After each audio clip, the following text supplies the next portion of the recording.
다 함께 사도신경으로 우리의 신앙을 고백하도록 하겠습니다. 나는 전능하신 아버지 하나님 천지의 창조주를 믿습니다. 나는 그의 유일하신 아들 우리 주 예수 그리스도를 믿습니다.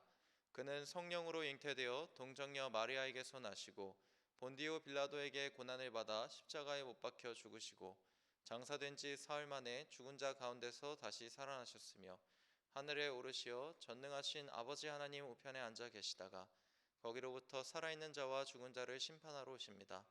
나는 성령을 믿으며 거룩한 공교회와 성도의 교제와 죄를 용서받는 것과 몸의 부활과 영생을 믿습니다. 아멘. 찬송가 559장 함께 찬양하시겠습니다.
기도하겠습니다.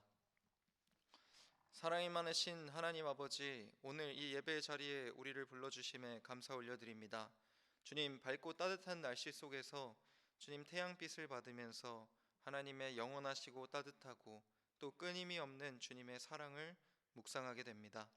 주님, 이 세상 모든 만물이 주님을 찬양하고 있사온데 우리도 그 찬양에 동참할 뿐만이 아니라 세상 모든 만물을 통하여서 하나님을 깨닫게 하시고 주님을 발견할 수 있게 하여 주시옵소서. 주님, 우리 삶에서 주님의 계획을 보여주시옵소서. 하나님께서 우리 삶을 인도하시고 주님이 우리 삶을 준비해 놓으셨사오니 인생길 앞에서 하나님을 목격할 수 있게 하시고 힘들고 지칠 때에 주님께 의지할 수 있게 하여 주시옵소서. 주님께서는 모든 것을 아시는 분인 줄 믿사오니 그것이 우리에게 단순히 사실로만 다가오지 않게 하시고 주님, 우리 인생의 경험으로 다가오게 하셔서 모든 것을 아시는 하나님께서 우리 인생을 가득 채워 주시옵소서. 또한 주님, 가정의 달 맞이했습니다. 하나님의 원리로 자녀와 부모 또 남편과 아내를 사랑할 수 있게 하시고 또한 가정의 달 속에서 주님께서 세우신 이 가정 공동체가 주님 안에 바로 세워질 수 있도록 하나님의 놀라운 기적을 보여 주시옵소서. 또한 주님, 우리 마음속에 죄악된 것들이 있습니다. 오직 주님만이 내 안에 죄악된 것들을 깨끗이 하실 수 있는 줄 믿사오니 주님 앞에 우리가 회개하고 돌이킬 때에 주님, 우리가 다시는 죄를 짓지 않게 하시고 주님 안에 깨끗하게 되게 하여 주시옵소서. 감사드립니다. 예수님의 이름으로 기도드렸습니다. 아멘. 오늘 본문 말씀 함께 보도록 하겠습니다. 오늘 본문 말씀은 에베소서 6장 1절에서 4절까지 말씀입니다. 에베소서 6장 1절에서 4절까지 말씀입니다.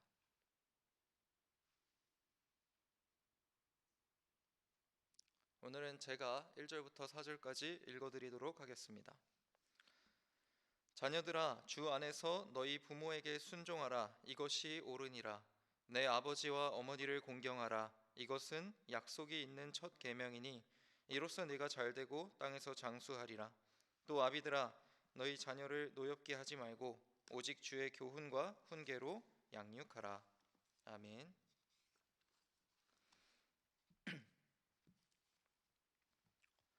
네, 오늘은 어버이날을 맞이해서 부모와 자녀에 대한 말씀을 함께 나눠보기를 원합니다.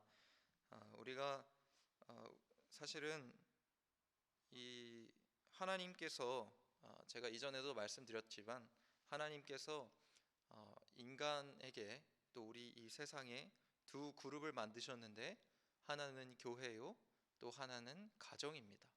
그래서 가정도 또한 하나님께서 만드신 그룹이고 하나님께서 세우신 것이기 때문에 하나님의 뜻대로 그 가정이 이루어져 나갈 때에 정말로 진정으로 인생에서 참된 가정이 무엇인가를 깨달을 수가 있고 인생에서 하나님이 만드신 그 뜻을 이해해야지만이 올바르고 건강한 가정이 될 수 있는 것입니다. 오늘 말씀을 읽은 이 에베소서 말씀은 에베소서에서는 바울이 전체적으로 이 구원받은 새 삶에 대해서 이야기하고 있습니다. 우리가 어떻게 새로운 삶을 살게 되었고 또 새로운 삶이란 무엇인가 하고 이야기를 하는 와중에 이 마지막 구절로 와서 마지막에는 좀 더 실천적인 이야기를 제시하고 있는 것이 오늘의 말씀입니다. 그래서 남편과 아내에 대해서도 말하고 여러 가지에 대해 말하는데 그 중에 하나가 자녀와 부모에 대한 이야기입니다.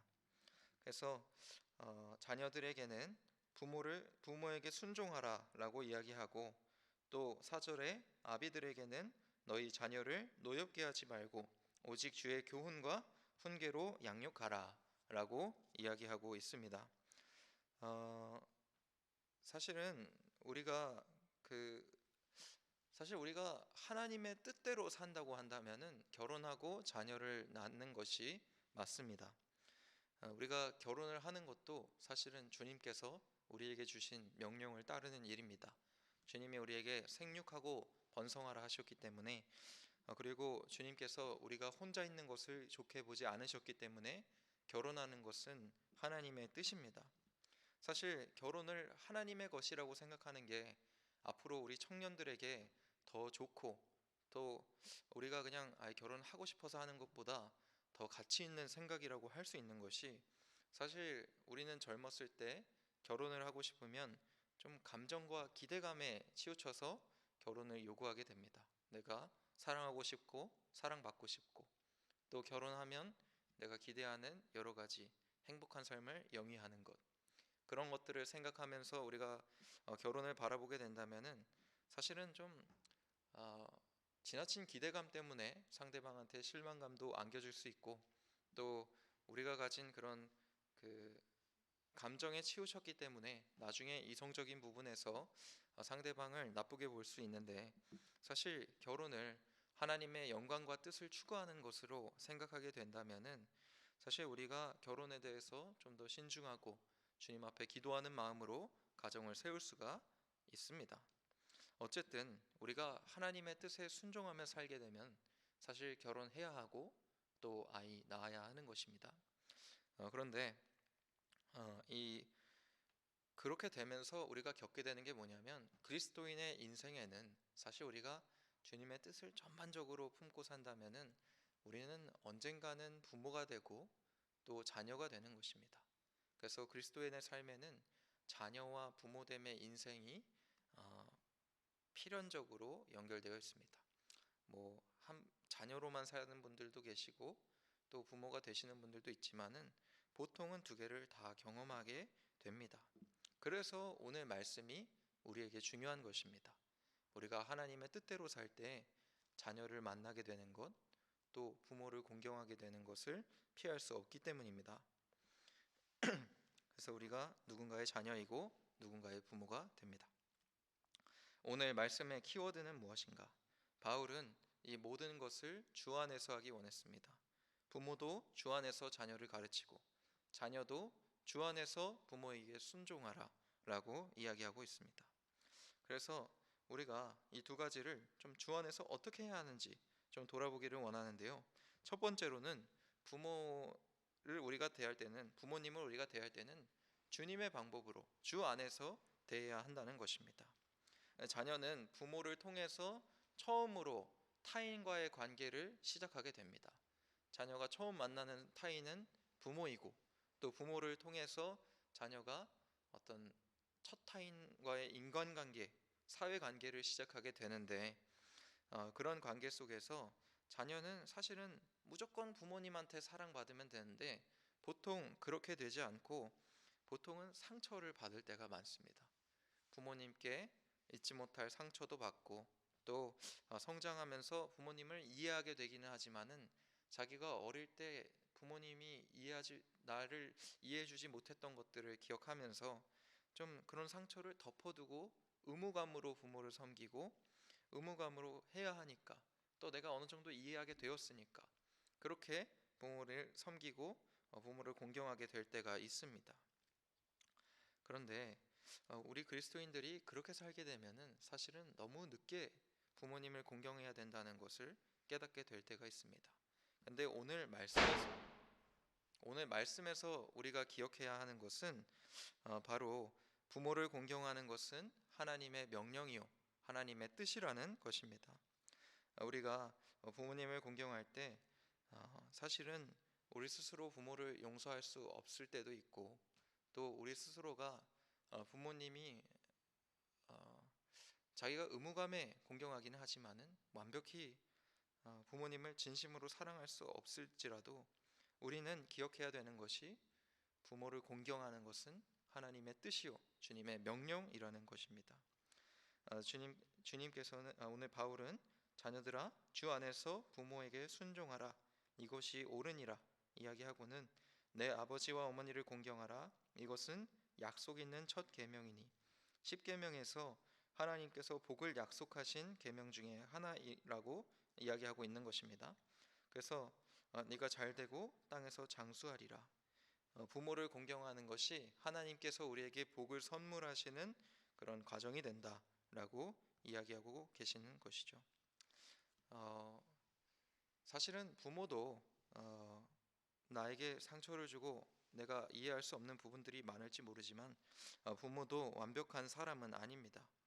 그리고 우리가 또 생각해야 되는 것이 나도 부모에게 완벽한 자녀가 되지 못했다는 것입니다. 부모님도 부모님을 처음 해보고 자녀도 자녀로서 처음 살아보는 것입니다. 하지만 부모는 자녀가 자신한테 상처를 주면 그것을 용서하고 품으려고 하고 부모된 도리를 다 하려고 하지만 자녀는 먼저 상처를 받으면 그것을 기억하고 남겨두게 되는 것이죠. 그래서 우리가 이 부모와 자녀의 관계 속에서는 주님 안에서 생각하는 것이 중요합니다. 우리가 부모를 사랑할 때 주님의 은혜로 생각해야 하는 것입니다. 주님의 은혜라는 것은 십자가 사건을 통하여서 우리가 죄악을 용서받았다는 것을 의미합니다. 그래서 용서받은 우리가 다른 사람들도 다 용서받을 수 있고 예수님의 그 놀라운 사랑이 세상 모든 사람들한테 뻗어 나간다고 생각한다면 내 가족 속 깊이 있는 그런 가정사와 용서할 수 없이 내 마음속에 새겨진 그런 가족 속의 상처도 주님의 은혜로 용서받을 수 있다고 생각해야 하는 것입니다. 누가 감히 우리가 하나님께 다 용서받은 사람인데 누가 감히 내가 나의 부모님, 나의 가족 구성원들을 용서할 수 없다고 이야기할 수 있겠습니까?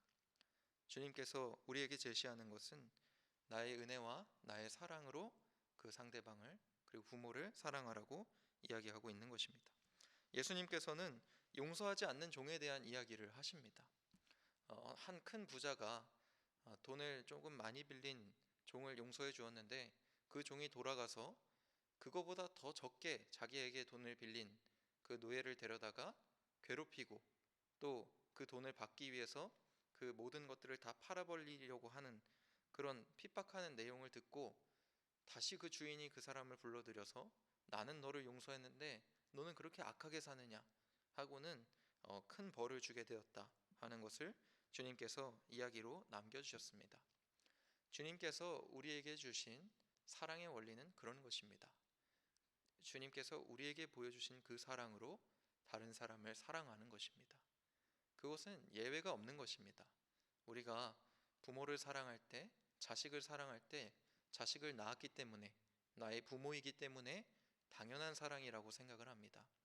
그러나 주님께서 우리에게 요구하시는 것은 세상이 생각하는 당연한 사랑을 넘어서는 예수님의 사랑을 실천하라는 것입니다. 저희 아버지가 이 얘기하는 거 굉장히 싫어하는데 저희 아버지가 이혼하시면서 어떤 분쟁이 일어나 가지고 저랑 저희 형을 고소하셨더라고요. 그게 고소하신 이야기를 그냥 들었을 때는 사실은 그게 어떤 단순한 절차이기 때문에 저한테 제 인생에 큰 변화는 없었습니다. 그랬는데 정말 제 마음속 깊숙이는 아버지를 원망하고 있었더라고요. 정말 제 마음속 깊숙이에는 아버지가 정말 마음에 안 들고 그리고 대학 생활을 하면서 느꼈던 것이 우리 아버지의 태도가 다른 그 가족들의 아들을 대하는 그 아버지의 태도랑은 조금은 다르다 하는 것을 알게 되었습니다. 그 완전히 이렇게 찐득하게 사랑하셨던 분은 아니셨기 때문에 그래서 그런 게 좀 다르다 하는 생각만 가지고 있었는데 어느 날 기도하다 보니까 예수님께서 말씀하시기를 그 이후에도 제가 아버지랑 통화도 하고 나름 잘 지냈거든요. 그랬는데 어느 날 기도하다가 주님이 말씀하시기를 너희 아버지 미워하지 않느냐 하는 이야기를 하는 것입니다. 제가 미워하지 않는다고 생각했습니다. 미워하지 않는다. 아버지 내가 미워하지 않는다. 그게 그냥 법적인 과정인데 그랬는데 기도하면서 제 마음속 깊숙이를 주님께서 들여보시고는 제 마음속 깊숙이 있는 것을 억지로라도 끄집어내신 것이었습니다. 제가 그냥 덮어두고 그냥 감정적으로 꺼내지 말자. 아버지랑 부딪히지 말고 그냥 잘 지내자. 이게 그냥 의무적인 내가 십자가 그리스도인으로서의 도리다 라고 생각하고 있을 때 예수님께서는 마음속 깊이 있는 증오를 꺼내 놓으셔가지고 이거 다 나한테 털어놔라. 너가 아버지 미워하고 있다. 그거 그냥 덮어두고 못 산다.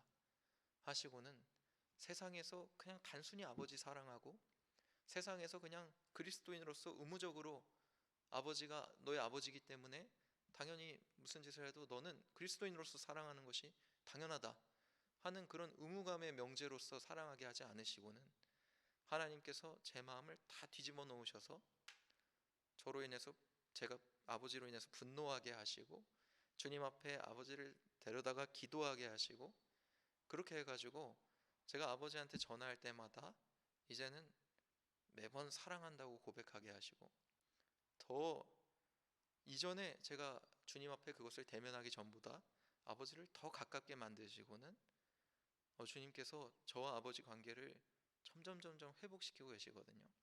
아버지가 처음에는 저한테 사랑한다 이야기 안 하다가 막 사랑한다 이야기도 해주시더라고요. 제가 먼저 이야기하니까. 우리가 부모와 자녀의 사랑을 너무나도 당연히 생각하고 그것은 끊을래야 끊을 수 없는 것, 세상에서 인간된 도리로서 해야 하는 것이라고 이야기하지만은 우리는 세상에 당연한 것을 추구하는 것은 아닙니다.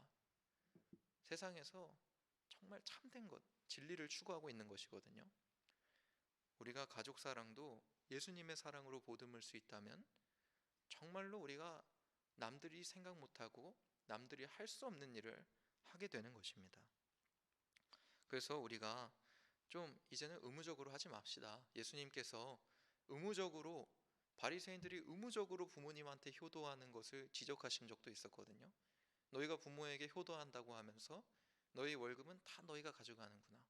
그리고 하나님께 드린다고 하면서 너희가 부모를 섬기지 않는다 하는 것을 주님께서 분명히 지적하셨는데 의무적으로 섬기지 말고 우리가 주님의 사랑으로 섬깁시다.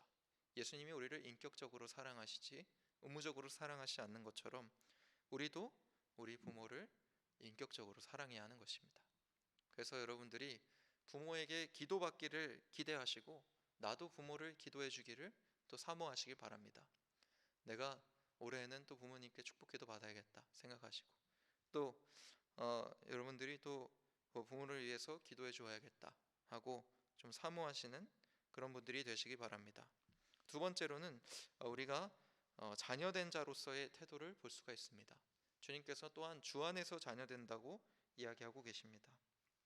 그리고 주 안에서 자녀를 가르쳐라 하고 이야기하세요. 그래서 또 아비들아 너희 자녀를 노엽게 하지 말고 오직 주의 교훈과 훈계로 양육하라 하고 이야기하십니다.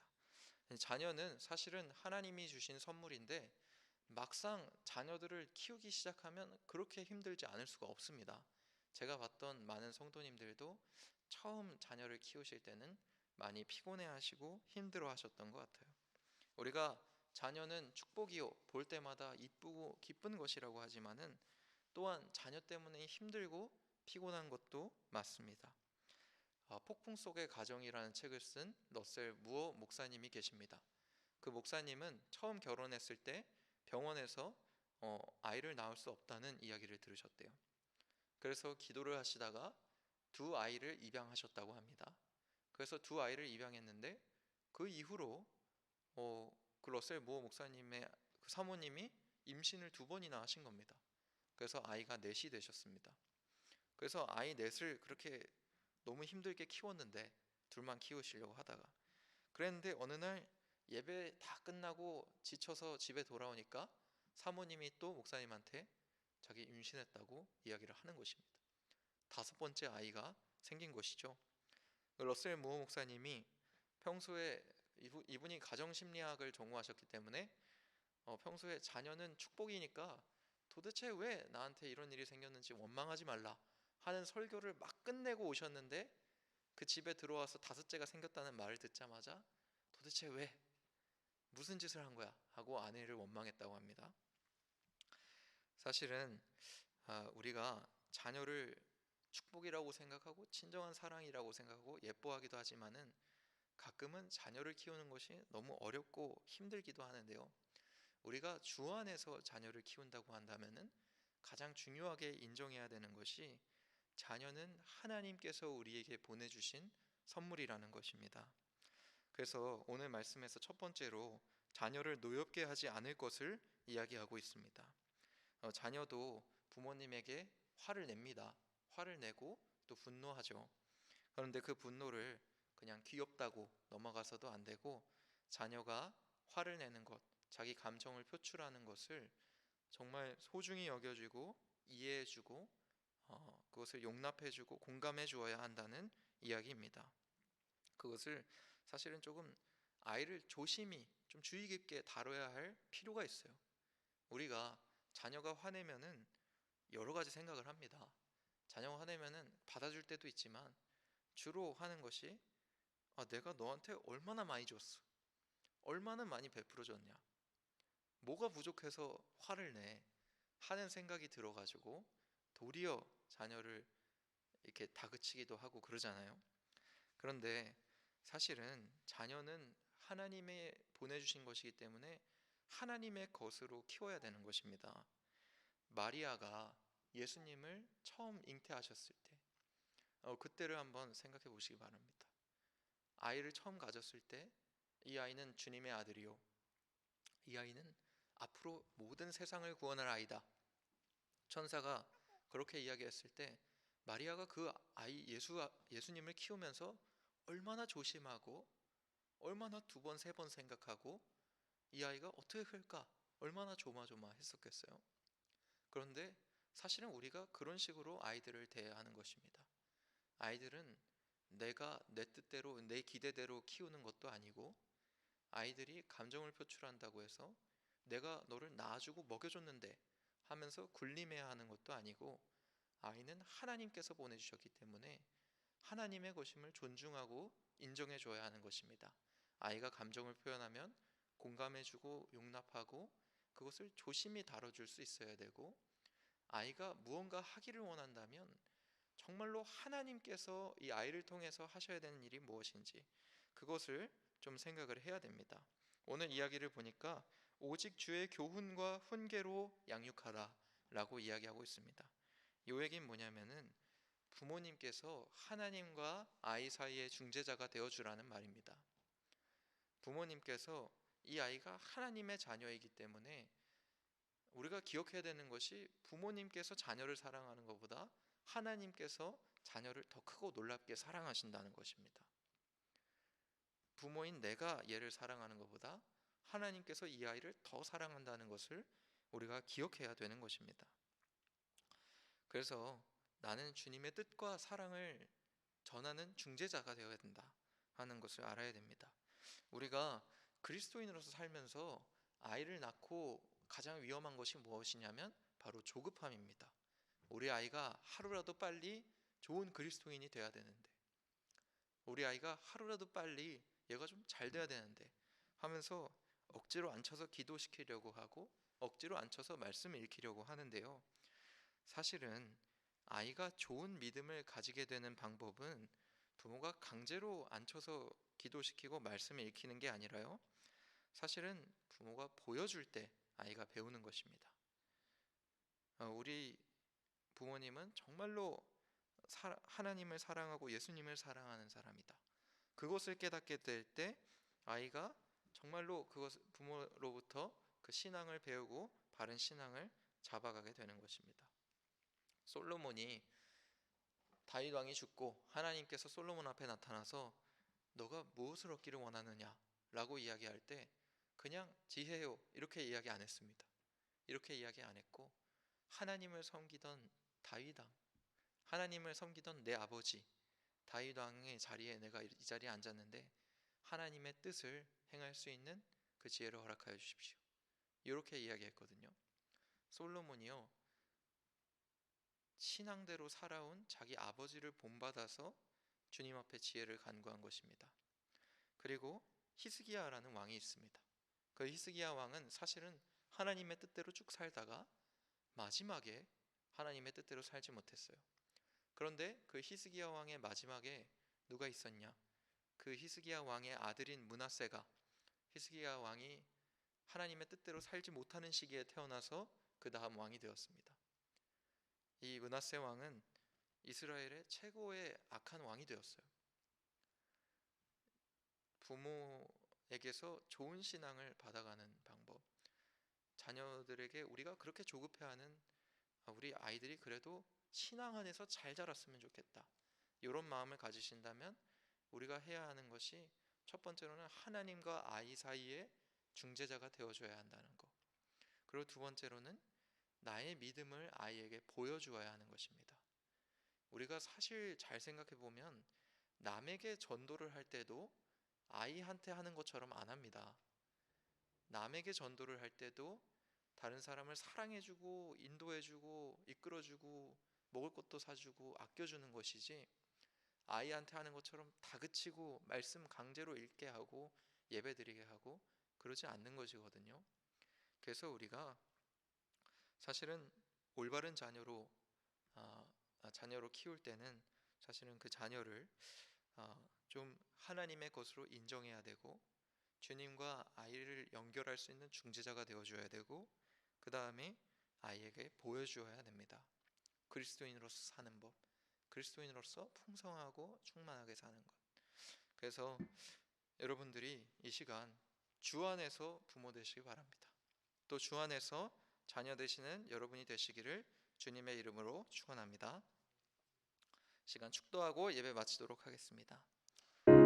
사랑이 많으신 하나님 아버지, 세상의 방법은 당연한 것 같고 세상의 이치가 우리 안에 있는 것 같지만 하나님의 사랑은 그것보다 더 크고 더 깊은 줄을 믿습니다. 이제는 우리가 주님 앞에 주님의 뜻대로 부모가 되고 주님의 뜻대로 자녀 되기를 원하오니 주님께서 우리 삶을 인도하여 주시옵소서. 이제는 우리 구주 예수 그리스도의 은혜와 하나님의 사랑과 성령님의 교제 교통하심이 이제는 주 안에서 부모와 자녀 되기 원하는 우리 예본교회 성도들 머리 위에 이제로부터 영원토록 함께 있을지어다. 아멘. 네, 광고 시간 가지도록 하겠습니다. 네, 일전에 광고해 드렸듯이 교회에 새로운 컴퓨터를 구매할 예정입니다. 컴퓨터가 망가졌기 때문에 앞으로 이제 이 코로나 사태 이후에 여러 영상이나 또 여러 컨텐츠들을 만들 수 있는 그런 컴퓨터를 장만할 예정입니다. 또 한 가지로 교회 전체적으로 물이 새고 있고 또 물이 흡수돼서 좀 안 좋은 자재들로 밑에 떨어지고 있기 때문에 한 30개에서 40개 교회에 지원을 요청해서 교회 전체를 어떤 교회 위에 지붕도 세우고 전체가 아예 물이 새지 않는 소재로 좀 덮어서 보수를 하는 계획을 사단 목사님과 이야기를 나누었고 또 앞으로 계속해서 진행해 나가려고 합니다. 여러분들 많이 기도해 주시기 바랍니다. 네, 감사합니다. 여러분 축복합니다.